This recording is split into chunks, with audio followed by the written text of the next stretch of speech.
Hey listeners, I'm Karen Riley Jeffers, NCSM's Eastern 2 Director. Welcome to our series, Learning with Leaders, Everyone Belongs in Mathematics. Thank you for joining me and my co-host Abel Maestas, the host of Teaching That Counts, as we talk with both leaders and influencers about their math journeys and contributions. Today, we will hear from our special guests about their inspiration, perceptions, and insights regarding instructional decisions that make the mathematics space welcoming and engaging to all. Listen and learn about how beliefs, practices, and policies must continue to advance to ensure that each and every person feels a sense of belonging in mathematics.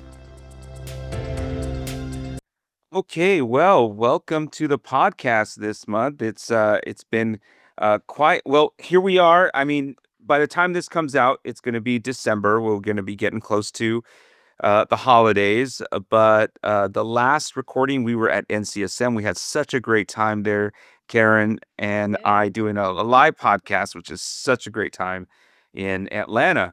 First time in Atlanta. It was So yeah, it was fun.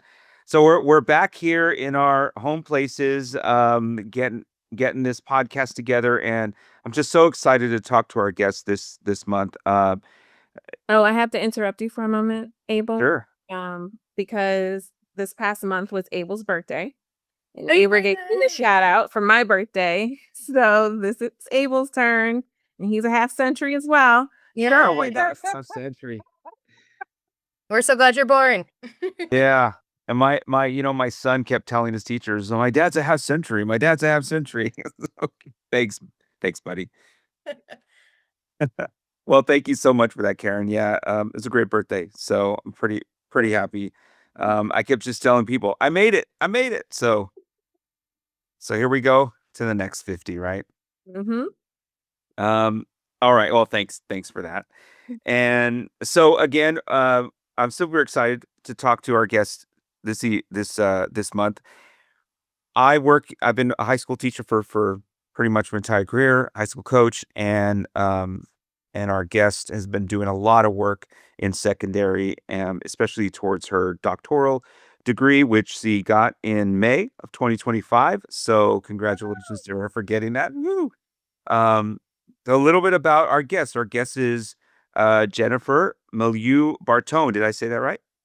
Is Malue like value? Malue, like value. See, I should know that. Being a math teacher, value, right? Value. So, Dr. B, as her students call her, had her dissertation, like we said, in May, and it was on um, a qualitative case study investigating the factors that contribute to teacher self-efficacy in teaching secondary mathematics. We know how important that is. Jennifer is passionate about preparing mathematics teachers for the realities of the classroom while helping to build strong teacher self-efficacy in teaching mathematics. Additionally, as a neurodivergent teacher, Jen advocates for equitable teaching practices to meet the needs of neurodivergent learners. With over 16 years of math teaching and more, I think we're 20, or what did you tell me earlier? 17 now, right? And mentoring other teachers. Jen is currently working as a math intervention teacher for students in grades 7-12, along with so many other things that she does to help out pre-service teachers and other students. So additionally, she's been an adjunct math professor at 3 universities in Erie, Pennsylvania. She's grateful for her mentors like Dr. Anna Macedonia, Dr. Kevin Dykma, and Dr. Pam Sato, which we know and we all love as well. So outside of mathematics, she is a proud wife, daughter, sister, aunt, and godmother. So welcome, Dr. B, to our podcast. Thank you so much. What a beautiful introduction. Thank you for inviting me. It's really, truly an honor to be here. You're welcome. I can't wait to dig into our conversation. So even though Abel just introduced you, if you could share some of your journey in education that has led you to your current work. Wonderful. So from a young age, I wanted to be an ice cream scooper. And while I still love ice cream, my true passion is teaching. When we were growing up, I played school. I have a younger sister. She's 3 years younger than me. And throughout middle and high school, I wasn't the student who understood math, I say like on the first shot. Like I went home and I got help from my dad, who's actually a certified math teacher, but he went into IT work. And so, but I would go home and I would get help from my dad, and then I would go back into school and I would get help from the teacher, and then I would help all my friends throughout the day who didn't do their homework.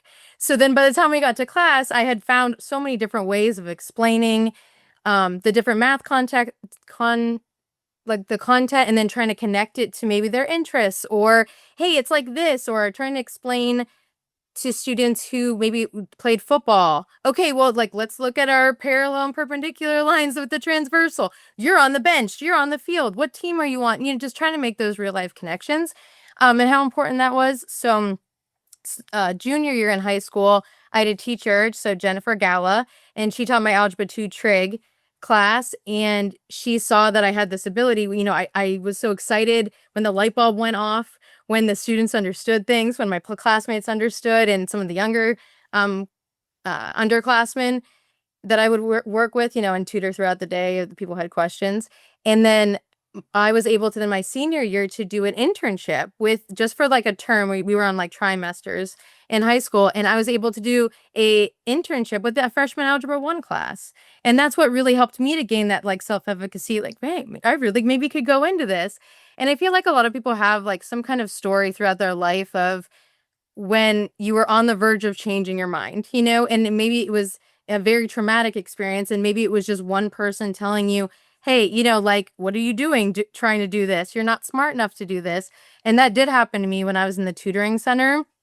And I saw these seniors in college. I saw these seniors doing this math on the board that had no numbers in it anymore. I think it was abstract algebra at the time. And I turned to one of my classmates and I said, can you believe that we're going to be doing that senior year? And she looked me dead in the face and she said, Jen, you're never going to make it that far. Oh, wow. Just hit me like a ton of bricks. And I went and cried in the hallway and I said, I'm never going to make it that far. Like, I need to change my major. I don't know what I was thinking, I was smart enough to be a secondary math teacher. And I remember my friend Tom, who actually showed up to my my dissertation defense because it was online, like it was on Zoom. And Tom came and he was the one who said to me in the hallway, no, Jen, like, you were going to be a wonderful math teacher one day. Like, don't give up. And so it took me going to therapy for the past 5 years to look back at experiences like that. And my therapist will tell me that imagine it like a house, which is kind of like my conceptual framework. So it's a good connection there. And are we going to let our house be blown down by certain things that people will say? Like, whose opinion do we really care about? Right? Like whose life do we want to emulate? So is it going to affect our house? Like, is it going to like make the shutters be, a little off hinge, or is it going to need a little paint job? Sure. Right. But are we going to let other people's opinions, influence the way that we see ourselves, right? And influence the way that a lot of times in math, like who is mathematically smart. And so I'm so grateful for mentors, as like Abel had said earlier, and mentors throughout college, like especially in undergraduate, Dr. Rosemary Kastner. She was the head of the tutoring center at the time, and I'm so grateful for her. But what really was the catalyst of me going to get my doctorate was having a student teacher. And so I had a student teacher in the fall of 2020, when everybody really knew how to be a teacher. So that was quite the experience, but that was such a beautiful, I feel like, experience, because I also didn't know what was going on either. And so for her to come into all these, with all this technology knowledge from her undergraduate classes, and then for us to be these really strong co-teachers in that experience, I think, and then for me realizing to release the control was very difficult, right? After like 13 years of teaching. And so I think that allowed me to kind of overcome those feelings of like that imposter phenomenon. Like, could I really go get my doctorate? Like, am I smart enough to go to do this? When she just kept saying, I wish you were a professor that I had, like going through her graduate experience. And it was also like my husband and his like unwavering support. We got married in December of 2022 when I first started my doctorate. And so just like him seeing that value in me outside of my profession, like that I was enough just being me. And that was just really, really powerful. So when I went to go get my doctorate, I wanted to be in a doctoral program. where it was people of multiple disciplines. And so for an example, like nursing is doing simulation. So how are nurses doing simulation? How can we now put that into pre-service, teacher preparation? And what does that look like in a simulation idea? And so then this kind of leads me into how I found out I have ADHD. And so I was applying for doctoral programs, and I had made a transition in teaching I taught 8 years at an all-girls Catholic school. And then I made the transition into teaching. I wanted to have a true public school experience, like in an urban setting, in a public school setting, so that I had the co-teaching experience. I had the experience teaching like a state test, and having all, students who had IEPs and 504s, and just having that experience to help future teachers understand that experience and to prepare them. And I was so overstimulated with like 9th grade boys. Like it was a lot. it was just a lot. When you have like these girls who everybody like wanted to learn. It was great.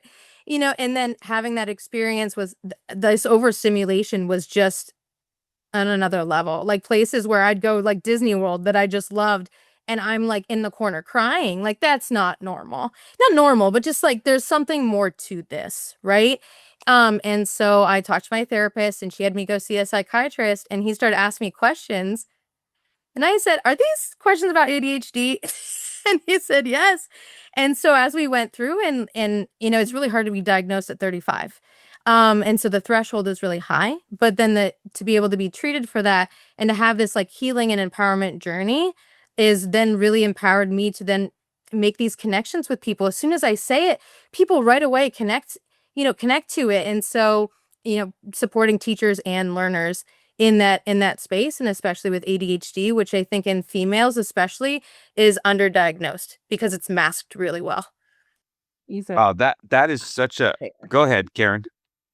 I said you said a lot there. I had a couple questions, but I think I'm Yes, gonna absolutely. leave them, and I'm gonna let Abel go. Okay. Well, there were so many connections there about how your experience really made a connection for you, and that there's connections of other students that are now seen, and they connect with you because of your experiences. So our series is titled Everyone Belongs. And so our leading question for all our guests is, what does it mean to belong in mathematics? And I think there was a lot of connection to that in what you just said, but we're going to have you answer the question just like all our guests do. So what do you feel it means to belong in mathematics? That I just love that question. And I think for me, there's almost like a fourfold answer to that. And so I believe that students feel a sense of belonging when they first feel seen and they feel heard. So second, that they feel heard. Third, that they feel understood. And then fourth, that they feel valued. Kind of like my middle, or like it's now my middle name, which is my maiden name, Malue. But that they feel valued. And so I think first that they feel seen. So I make sure that I know all my students' names, how to say them, how to spell them. That's just such an important piece to you as a person. Like I'm Jen with 2 N's, and that sounds, like a silly thing, but like when people send an email or like when they say, "Oh, Dr. B," that they know that that's who I am, and it means a lot. And I think for our students, especially like for our students of color, like that's such an important piece for me as a white female to understand different cultures. And it's not like, "Oh, that's a different name for me." Well, yes, because that's not my culture. That's not my background. Like that's so important to know people's names and to say them right and to spell them right just from the beginning. And so for me, like, and especially that they just feel welcomed. Like I say their name at the beginning of class. I'm not a college professor who's like, "Oh, nice to see you here." How many times have we had that? And it's like this poor kid probably had all these things outside of school, just like outside that is helping him not come to class or her not come to class. Like, how do we help that student feel welcomed right from the beginning, that you're so glad to see them? I find myself so much of the time, people ask me how they're, "Oh, hey, how's it going?" I'm like, "Better now that I've seen you." But I like really mean that. Like it's a very genuine, coming across as that. So that's been really important for me. It's just that my students like feel seen, and that we feel seen. I just went to our school play this past weekend. They did Peter Pan, and one of my freshman boys who plays football plays the trombone. I just didn't know. It was so exciting. And he came bolting over to me and he's like, Dr. B. He was so excited. We bought him Sour Patch Kids. He was all excited, but just the fact that he's sitting there and I said, you can be in honors. Like, there's so many things that like he does so well. He's in this remedial math class. And I'm like, you're a great problem solver. And like, look at you being so well-rounded. Like it gives me chills. Like his whole face just lit up. And it's like, how important is that for us to see our students outside, even for them to not just see themselves as a football player? Like that's so important. And so I feel like that's my first piece is feeling seen. And the second one is feeling heard. I think being a good active listener in class and which is hard for me sometimes with ADHD, having like this, we call it rejection sensitivity dysphoria. So it's RSD. And so I have a very heightened, like, especially receiving constructive feedback. My brain doesn't quite, register it in the same way like other people's were. So the amygdala is very heightened. And so I can be very reactionary. And a lot of our students can be very reactionary, especially when we get very defensive for things, and are not hearing everything that they're actually saying, or things get triggering. And so I think it's really important to ask students for feedback though, and then show them that you're taking that feedback. And so whether it's a mid-semester evaluation or just asking students just informally for their feedback and how important that is, and actually having an action plan and saying, I read your feedback on this. I'm trying to do better at this. That's so, so important that students feel heard in that. And then that they feel understood. So the third one is understood, that we're meeting students where they're at, right, in their math trauma and their math anxiety, and asking like math biographies and their past experiences, and loving them and caring for them too much to leave them there, right? Is like we still have that like the low floor, high ceiling, and that fare isn't always equal. Like I support one of my students in college who was a refugee. He was in Syria and then he was in Jordan, and he's coming back to college algebra as an adult student, a little bit differently, right? Than I would support a student who just came right out of high school, is from Erie and had that, experience and needs the one math class to graduate, but has very strong like math skills. I do support them differently, right? And then like, I think that that's an important piece to all of that about like the fare is not equal. And then the fourth one is making sure that my students feel valued, that in their insights and their contributions and celebrating their strengths, right? Not looking at it like a deficit mindset, and looking at like, I also realized I did this in the classroom and I didn't realize it's to this year. One of my students will make a mistake and then I go over and help someone else and then they make that same mistake. And then I tell the second student that the first student made the mistake too. And all of a sudden it just like this sigh of relief, like, oh, cool. Like other people are making that mistake too. I didn't even realize I was doing it until like somebody pointed it out. They're like, oh, that's really great that you do that. Like one of the other teachers that was in the room with me. So it's like there's moments of like, you don't want to feel alone, right? And making mistakes. And I think that that's how important it is. My first year teaching, one of my mentor teachers said, I value you, Miss Malue. And I just love that. And so then I think this is how like the Malue motto came to be when I was at the all girls Catholic school for 8 years. And so I started before their tests, I had the kids turn toward each other and high five each other and go, you're great, you're awesome, you can do it. You're great, you're awesome, you can do it. You think I would have come up with different words like you're brilliant, you're like brave, you're, courageous, something like that.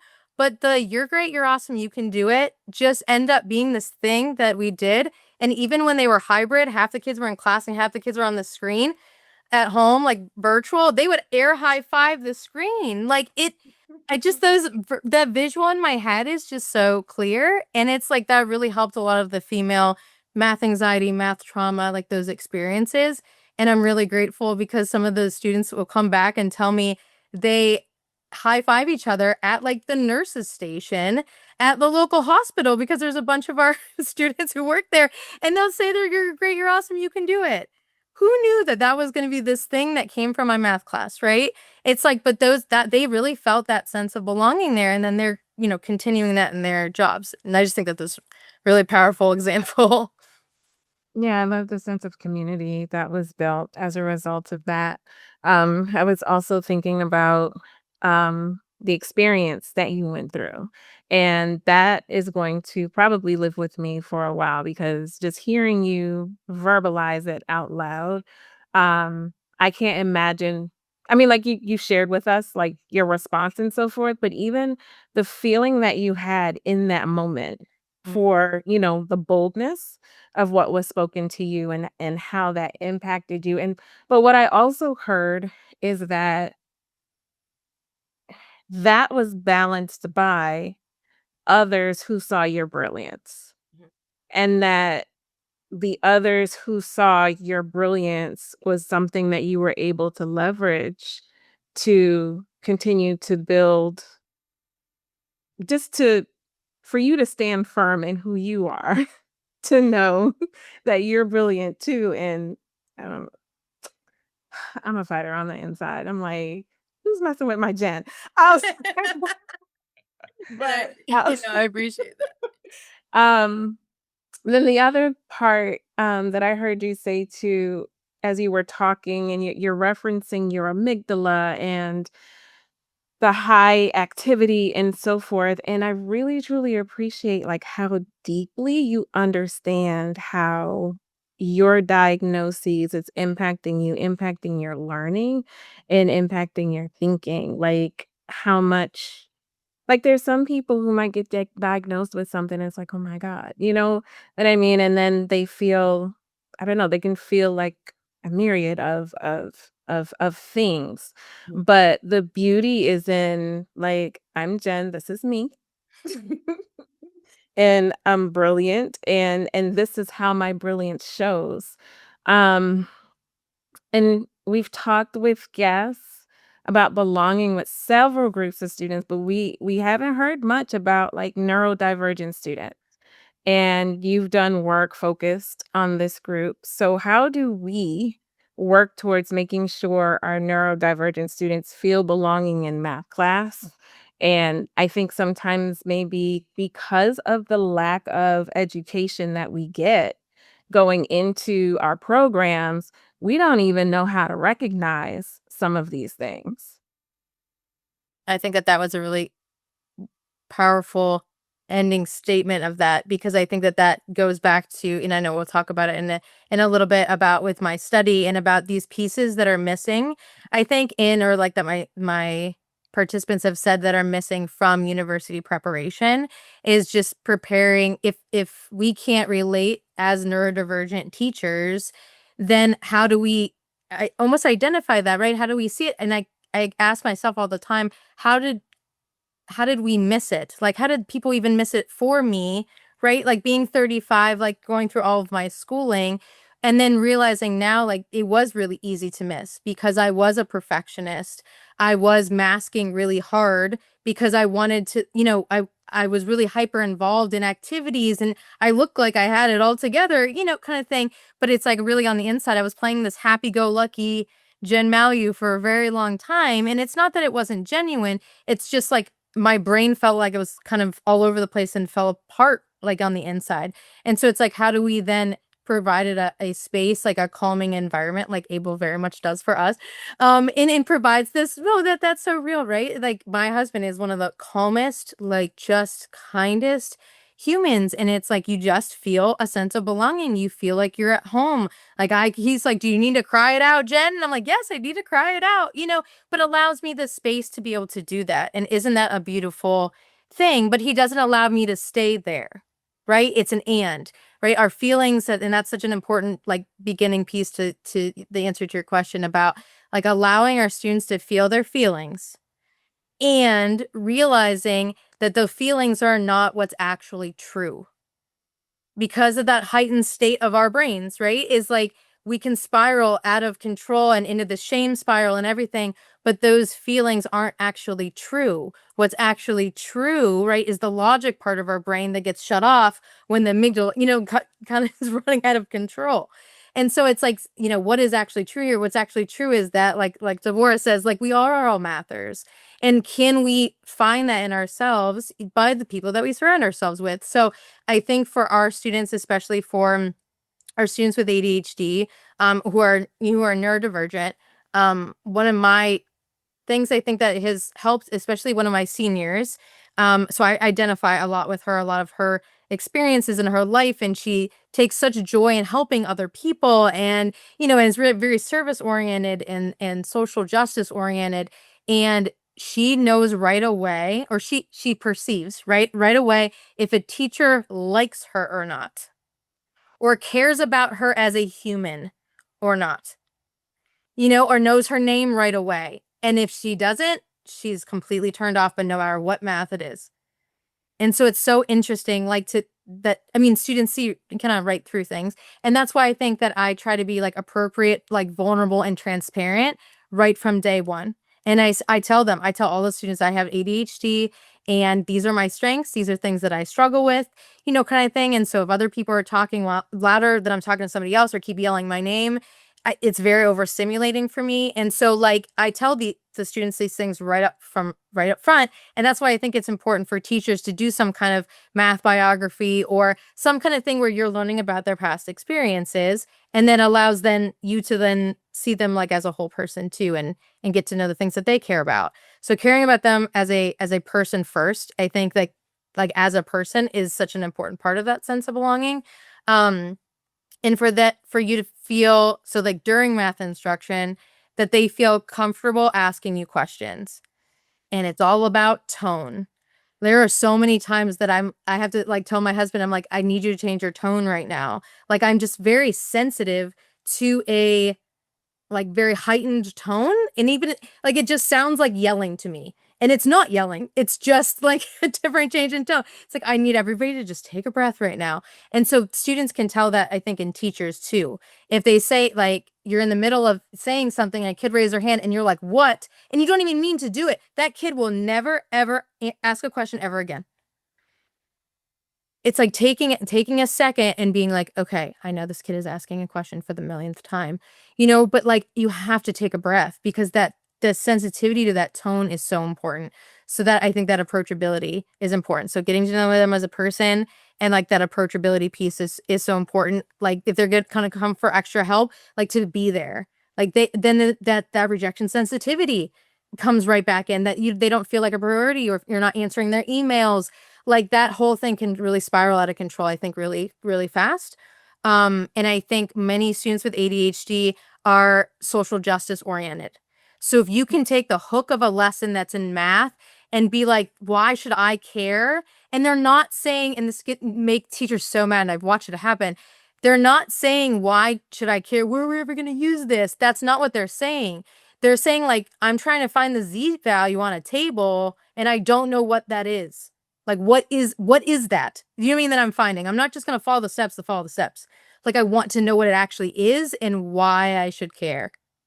And that sounds like really intense, but that's really true. And so if we can mitigate that from the beginning and use like hands-on manipulatives and visualization, the thing that I think I struggle with the most is when people say like, oh, I forgot something. Everyone has a little bit of ADHD. And I'm like, oh, like, that's not true. Like, that's not true just because you forget things, And so I think that there are many of these tips and tricks, or, just strategies that can help neurodivergent students do help all students. Right. And so I think that it's going to help all together, but specifically these strategies for these reasons, if that makes sense. So things like a visual timer, like that is so important on the board to have, like, okay, you have 5 minutes, here's the timer, and it doesn't even have to have that music in the background. Like, it's just the visual cues. And I have realized the biggest thing this year that I have realized, and I realized it during NCSM when I was in Peter's session as a student. And it was so interesting because I was connecting with somebody else who had ADHD and we're supposed to be working on the math. And like Peter comes by, sorry, I'm doing the math, I swear. and I caught myself in that moment. And then I also caught myself in how much of building thinking classrooms is auditory. Like his question he would ask would be very auditory. The problems he would write down weren't. But it was so important at different times when he would like show the 4 quadrants and things like that, that was visual, but sometimes the question then was auditory. And then I looked at somebody else like, what was the question he asked again? So I realized going back into the classroom that anything that my like co-teacher that I push in for the intervention will say, she's like the main teacher and then I like support, I write down on the board what she said when it's a direction that's given to students. And that sounds like such a little thing, but it makes a world of difference. And so it's like how much more that we're giving directions, and I know I can talk quickly. So I have to slow myself down and then, and write those directions on the board and then ask if they have a question and add more wait time in, and not, if they just look a little bit confused, give 8,000 other different ways to explain things. So try to like make things more succinct and very visual. I think has really helped students. And then the last way, during any kind of assessment, I have realized that, I'm like, how many questions do we answer? Right? It is really hard to not answer questions when students have questions on tests.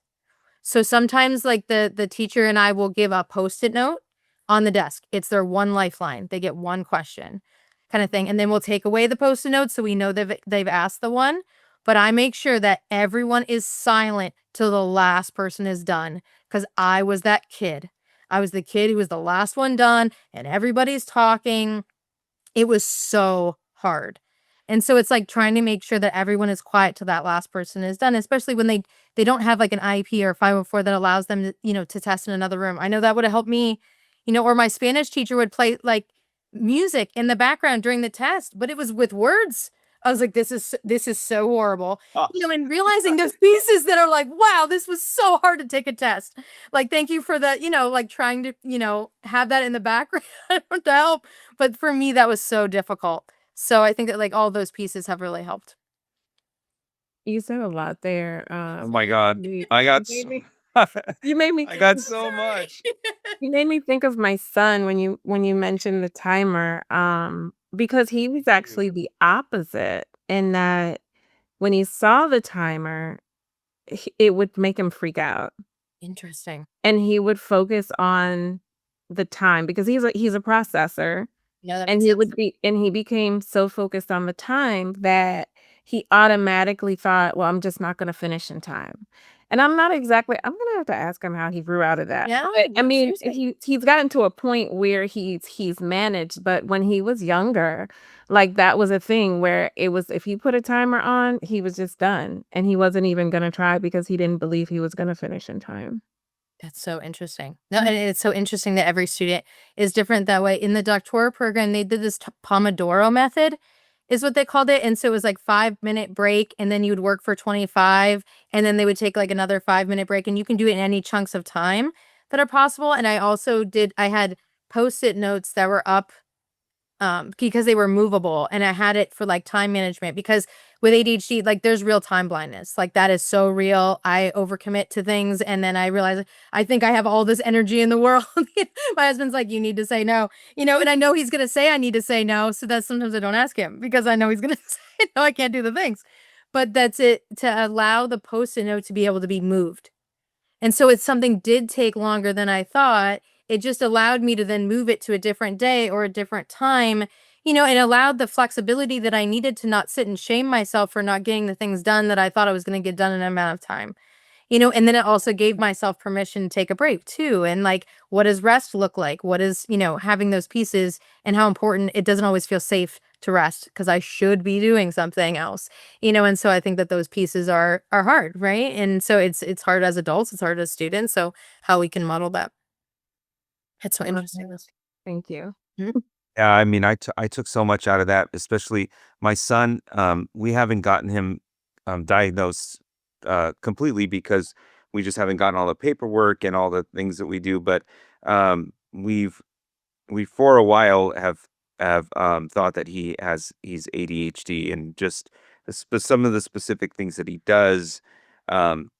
And the way that his brain kind of works, and we're like, yeah. And it was funny that you mentioned his social justice focus, because that's what he is. He's very social justice focused, and then he is very like, I mean, he would get to places where like, I don't want to, I'm not going to do this because I don't know why I'm doing it. And Yes, no, that's really real. he would not do assignments because he didn't know why he was doing the assignment. And so I would like, you just got to get it done, but clearly it wasn't that easy for him. Right.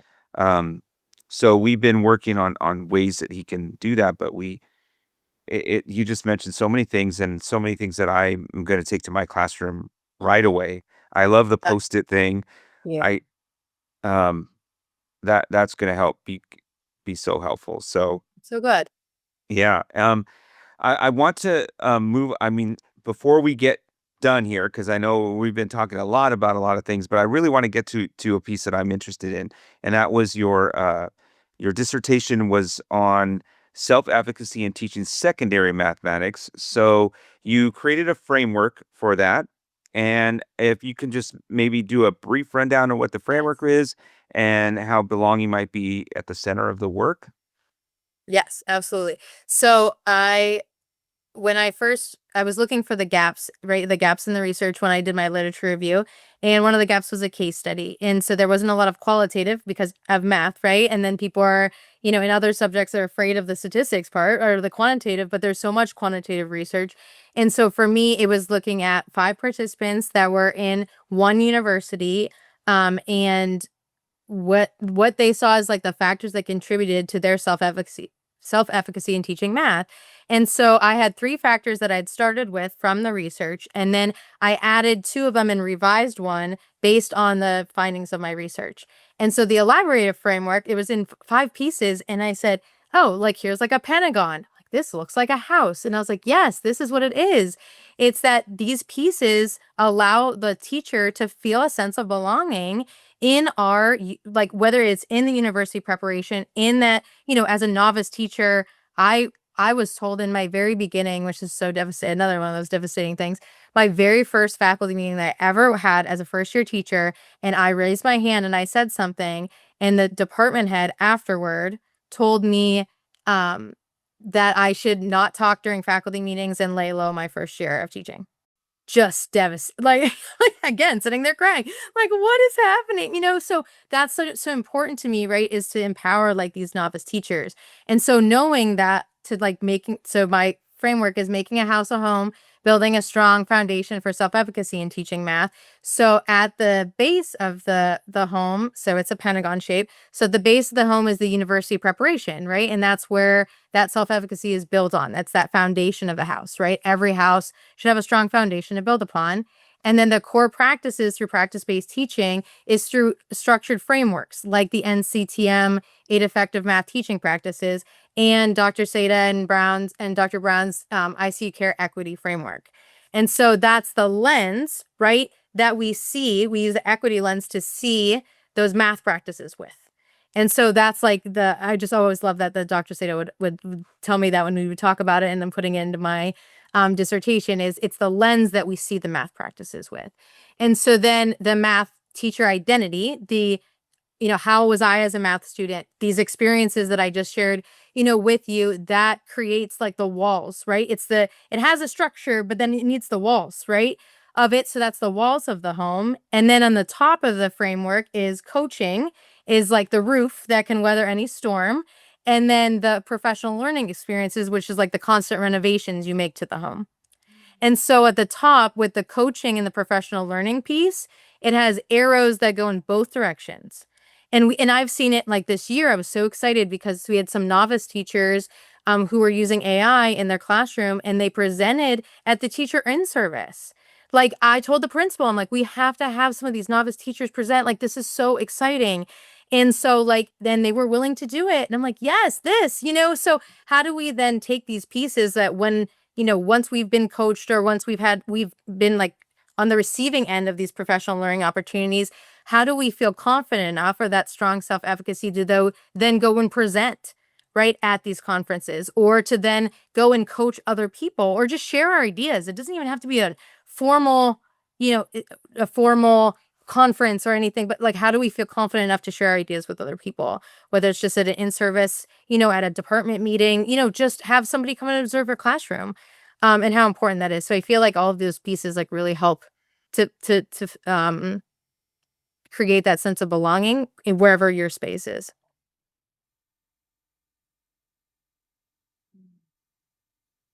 Yeah, that's it just reminds me so much about the work that I've done with teachers, and one of the conferences was, hey, let me bring a teacher. with me to co-present. Mm-hmm. And it was interesting because she was like, I've never presented at anything before. So she was so nervous about presenting, Mm-hmm. but she is so awesome. Like, she is just so awesome. And I just wanted people to see how awesome she was and how she could be such a strong leader in her own school. And I think that's part of the job of coaching and being leaders, is that it's not so much to be the one that comes in and saves the day, but it's the one who trains the people to then save the day. And I think Mike Flynn put it as, we're Obi-Wan, we're not Luke Skywalker. For those of you that are Star Wars So people. good. Shout out to Mike. Well, That's a Mike right there.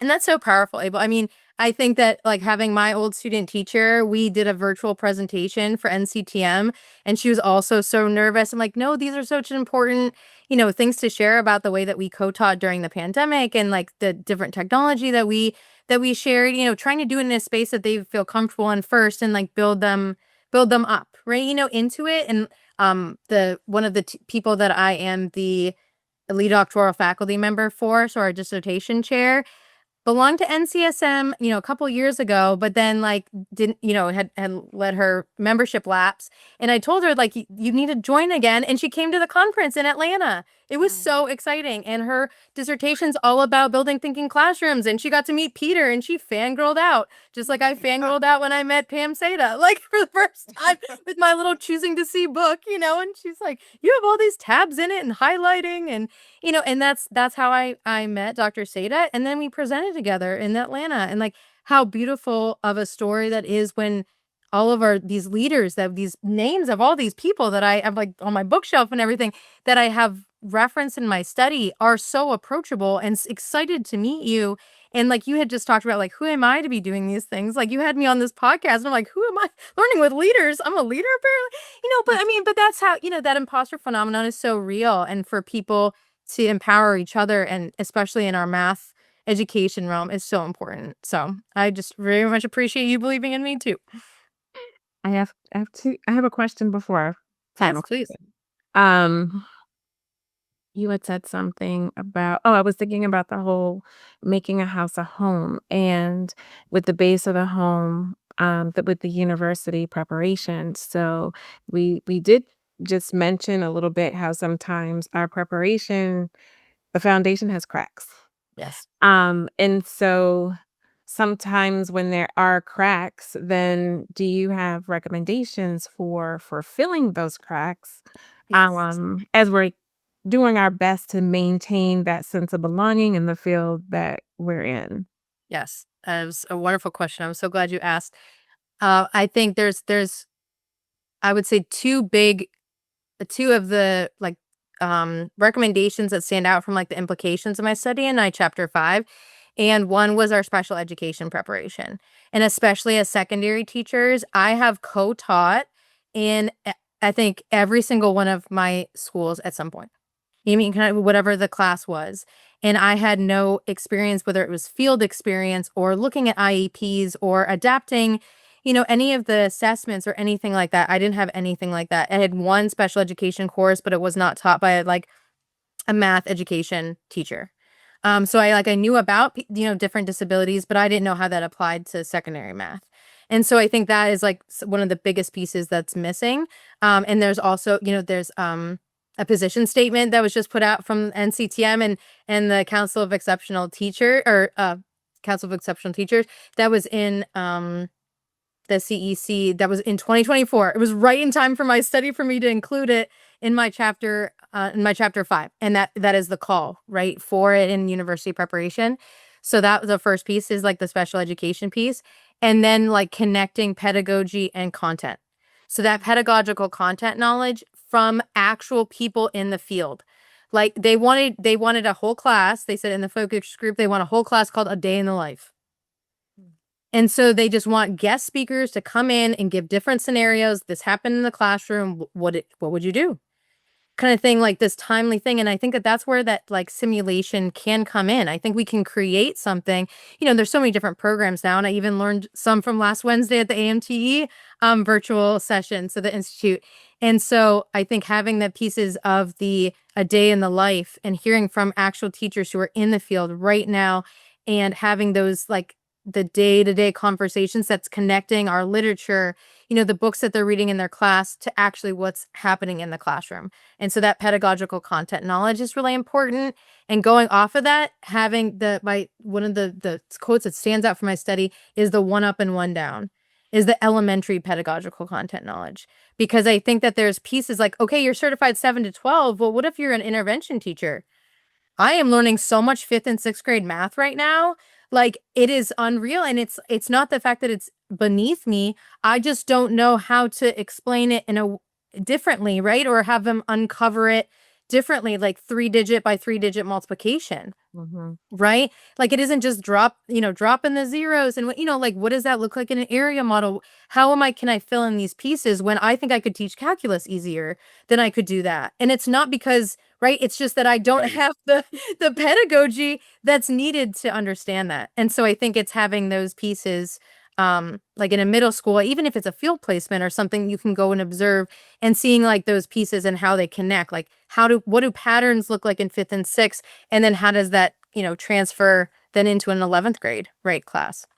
Mm-hmm. Thank you for that. You're welcome. Yeah. Thank you.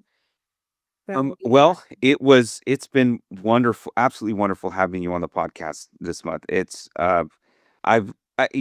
Karen says this every month, so I'm gonna steal her thunder just a little bit. I've learned so much Oh, today. thank you. There has been just so much that I'm gonna take to my practice right away, both when I am working with students and working with teachers. Recently I've been very, very interested in working with my special ed with my neurodivergent students, and what am I doing to give them a sense of belonging, but to really help them move forward and progress in mathematics. And so I've even asked my administrator, hey, when you come in and to do observation or review, I'd like you to specifically look at how I'm supporting my neurodivergent students. That is my one focus area right now.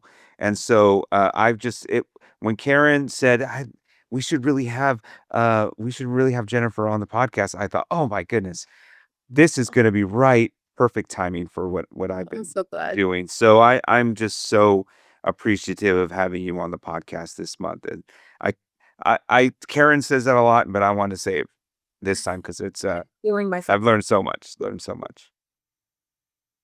They're just learning from each other, right? That's so important.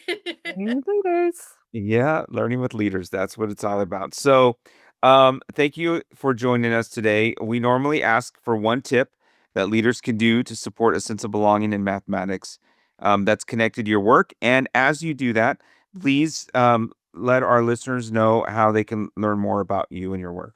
Wonderful. So I have one tip for working with students, and then one tip if you are an administrator and you're working with teachers who are neurodivergent. So the one for students is as a math teacher. I guess it could be for both. So as a math teacher and math leader so I love Ted Lasso, and I love the quote, like, be curious, not judgmental. Because I think that is so important going into any conversation, right? Whether it's with a neurodivergent teacher or a student, or just anyone, right? Like, it's so important to go in with curiosity and asking questions rather than, because then students are going to be, especially neurodivergent students, are going to be very defensive back, right? And so it's like, that's not how we want to go about that. Can we ask questions? How can I support you? What are ways that, like, I noticed this, like using I statements, like, this is what I'm noticing, from my point of view, like, help me help you, kind of thing. And so it's like, I think being curious, not judgmental. And then my saying that I felt like I went all the way through the doctoral program with is, we rise by lifting others, which I have like in the back of my, on my wall right behind us. I know you can't see it on the podcast, but it says, we rise by lifting others, and self-care is not selfish. And that was really hard for me to wrap my head around, because I will always do everything for everybody else. And, instead of filling up, my cup as well, because I feel like it's selfish. And so it's like understanding that those two things can coincide, that we can rise by lifting others and that self-care is not selfish. So that's what I would say to take away. Thank you. I love that. So how can we Oh, yes. how can we learn more about you? Wonderful. So I think the first way is there's an NCSM regional meetup presentation that wonderful Karen has invited me to tell more about neurodivergent learners, but also uniting families and school communities, which wasn't something that we necessarily covered in this part of the podcast. So as a whole, so we're uniting families and school communities to unlock this talent and joy and brilliance in neurodivergent educators and students. And so that's on Tuesday, December 16th from 6 to 7. So we would love to see you. So 6 to 7 Eastern time. My story is also in a book called Understanding ADHD Together, a guide for educators, families, friends, and learners of all ages by Shernette Dunn. And so that was just published this past year. And so she asked me to talk about how a female doctoral student's journey with late diagnosed ADHD. So my story is in that book. I'm also happy to share that with you. And I will, I'm sure, put it in like the notes on it for my LinkedIn or to reach out to me on Facebook or for my email. And then I'll also include a link to my dissertation in practice that I hope it's on ProQuest, but I hope to publish from there into like journal articles and things like that too. Thank you. All right. Yeah, thank you. Thank you so much. What a wonderful conversation today. I hope everybody out there has just enjoyed listening to this conversation as much as we've been able to be part of it. So thank you once again for joining us on Learning with Leaders podcast. And everybody out there, have a very, very great holiday season. Hopefully you had a great Thanksgiving. We're past that when this drops. So have a great holiday season. Both of you have a great holiday season. And we hope that you will all join us next month for a wonderful podcast as well. Thanks, everyone. We hope that you have been inspired by this bold mathematics leadership conversation and will tune in to our podcast series each month. If you enjoyed this episode, please share it with others, post about it on social media, or leave a rating and review. You can learn more about NCSM leadership and mathematics education and our upcoming professional learning events on the NCSM website, mathedleadership.com. You can also follow NCSM on the X at mathedleaders and using the hashtag NCSMBold. Until next time.